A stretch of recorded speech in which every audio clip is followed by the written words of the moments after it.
सूरतिया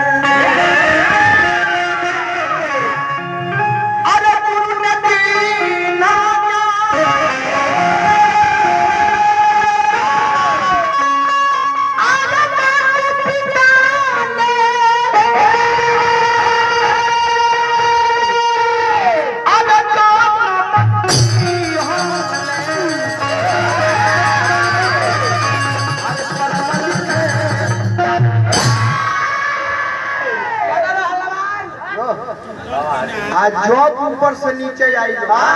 जितना नच देखवा रही कहीं बन रहला हमरा बन रह कहां रहेला पाता देबो कि डेरे पर चल आई बोलो कर रुपया लेबो सबे हंसी लेकिन हंसी ओकरा ना छूटी के कारा जे पर चौकिया रही से कारा चौकी वाला कहे कि दादा चौकी के पार कमजोर बा आई ही तवा लौंडा हो क्या तोड़ दिया भले सावरो तो का करी बड़ा मजा दी कसे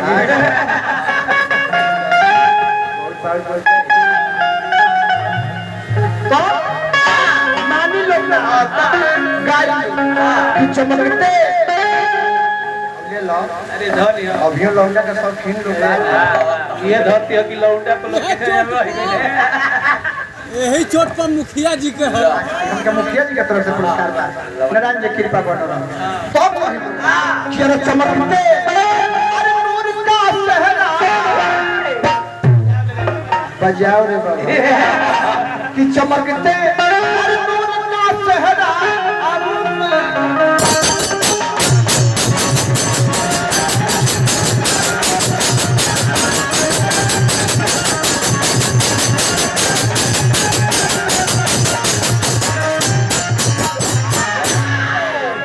यही में के प्रधान जी लेखा 10 गो रुपया नहीं देते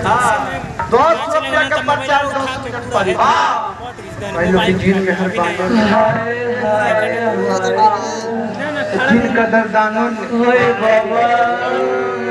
जिन साहबानों ने दिया है 10 रुपया छोटे छोटे दिल से नाजुक नाजुक दिल से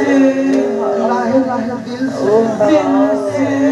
शुक्रिया आदा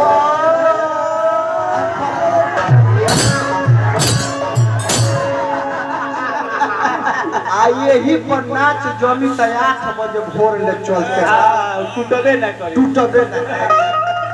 लेकिन बबुआ तनी से खाली हुनका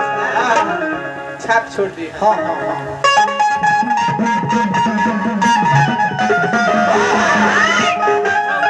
तो लड़का तो हटता किरे पर सुमिरा नामा माई हो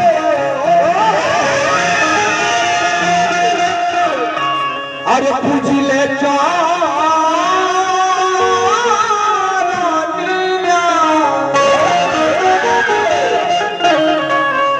घुरका ओरिजिनल पैसा बजेला पहले ही देख आज ओरिजिनल किया रे तारी सुमी नहीं हो मुझे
हुड़का पर पैसा देले बारो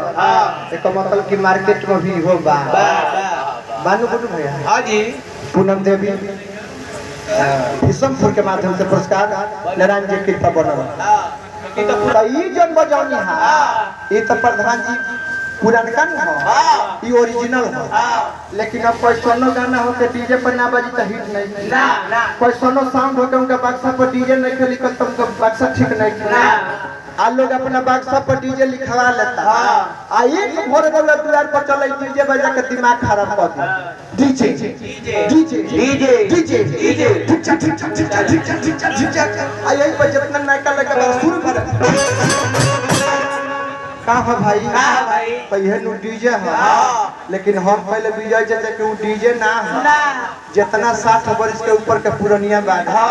उनका प्राण के डीजे है